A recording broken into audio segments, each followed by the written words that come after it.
রহমতুল্লাহ। সম্মানিত সাংবাদিক বন্ধুগণ, সম্মানিত দেশবাসী,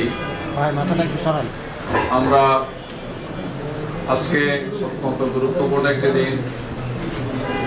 আপনারা জানেন যে আজকে 6টায় বাংলাদেশ নির্বাচন কমিশন সম্মানিত প্রধান নির্বাচন কমিশনার বাংলাদেশের দীর্ঘ প্রতীক্ষিত এবং আকাঙ্ক্ষিত ত্রয়োদশ জাতীয় সংসদ নির্বাচনের শিডিউল আজকে সন্ধ্যা 6টায় তিনি ঘোষণা করেছেন। এই শিডিউলকে সামনে রেখে তাৎক্ষণিকভাবে বাংলাদেশ জামাত ইসলামের পক্ষ থেকে আমাদের সংক্ষিপ্ত প্রতিক্রিয়া আমরা আপনাদের সামনে তুলে ধরছি ইনশাআল্লাহ। এই সংবাদ সম্মেলনে ব্রিফিংয়ে এখানে আমাদের সম্মানিত কেন্দ্রীয় নেতৃবৃন্দ উপস্থিত আছেন। আমার পাশে আছেন আমাদের সম্মানিত সহকারী সেক্রেটারি জেনারেল জনাব মাওলানা আব্দুল হালিম, পাশে আছেন জনাব মোবারক হুসাইন, বাংলাদেশ জামাত ইসলামের কেন্দ্রীয় নির্বাহী পরিষদের সদস্য। আমার আরেক পাশে আছেন ঢাকা মহানগর উত্তরের সংগ্রামী আমির, কেন্দ্রীয় নির্বাহী পরিষদের সদস্য জনাব সেলিম উদ্দিন সহ আমাদের নেতৃবৃন্দ এখানে আছে। আমরা এই জাতি দীর্ঘ একটি সময় থেকে অপেক্ষা করছিল যে আমাদের সামনের জাতীয় সংসদ নির্বাচনের তারিখ এবং এর সাথে শিডিউলটা কখন ঘোষণা হয়। কিছুটা অনিশ্চয়তা ছিল, কিছুটা সন্দেহ সংশয় আমরা ছিলাম। তো আজকের প্রধান নির্বাচন কমিশনারের ঘোষণার মাধ্যমে সেই সংশয়ের অবসান হয়েছে।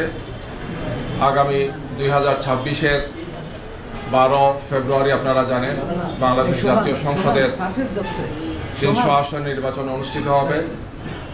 আমরা জাতির সাথে সাথে আমরাও মোবারকবাদ জানাচ্ছি এবং এই ঘোষণাকে আমরা স্বাগত জানাচ্ছি।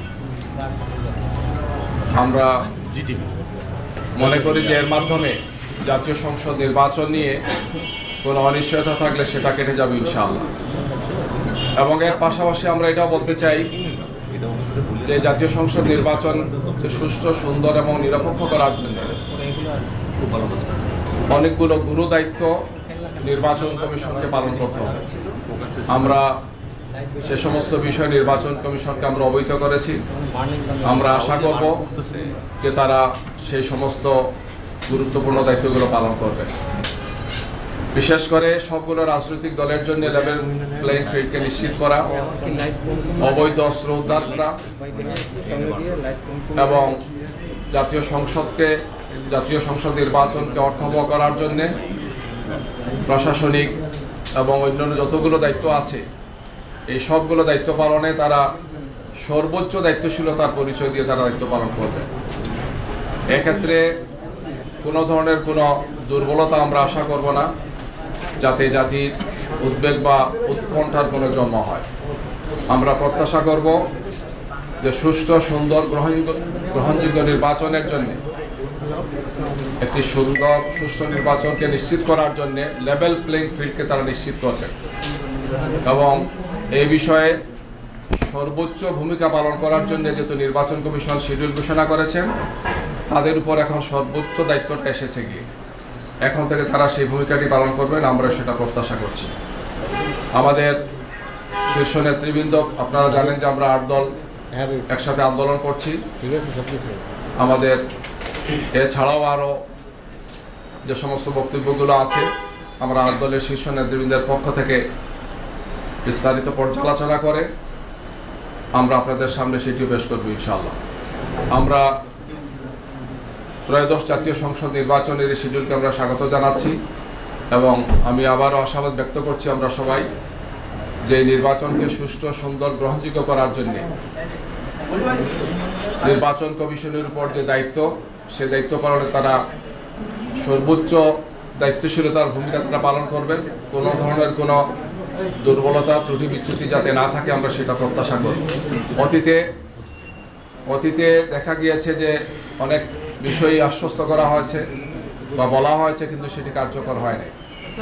আমরা আগামী নির্বাচনের ক্ষেত্রে জাতির তিনটি নির্বাচন প্রত্যক্ষ করেছে, যে নির্বাচনে জাতির প্রত্যাশা পূরণ হয় নাই, বরং আমাদের রাজনীতি, আমাদের সমস্ত ব্যবস্থাপনাকে ধ্বংস করা হয়েছে, প্রশ্নবিদ্ধ করা হয়েছে এবং জাতির মধ্যে প্রচণ্ড ক্ষোভ এবং হতাশা তৈরি হয়েছে গত 14, 18 এবং 24-এর সেই তথাকথিত নির্বাচনের মাধ্যমে।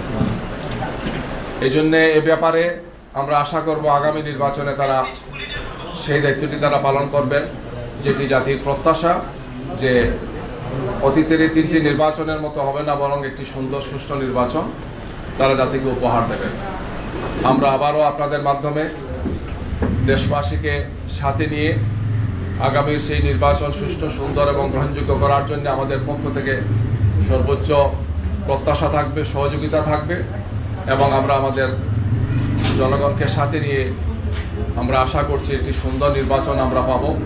জাতি একটি উৎসবমুখর পরিবেশে এই নির্বাচন অনুষ্ঠানের মাধ্যমে একটি সুন্দর সুষ্ঠু ধারায় জাতি এগিয়ে যাবে এবং বাংলাদেশ 2024-এর 5 আগস্টের যে ছাত্র জনতার অভূতপূর্ব গণ অভ্যুত্থান হয়েছে, সেই অভ্যুত্থানের প্রত্যাশা পূরণ হবে ইনশাআল্লাহ।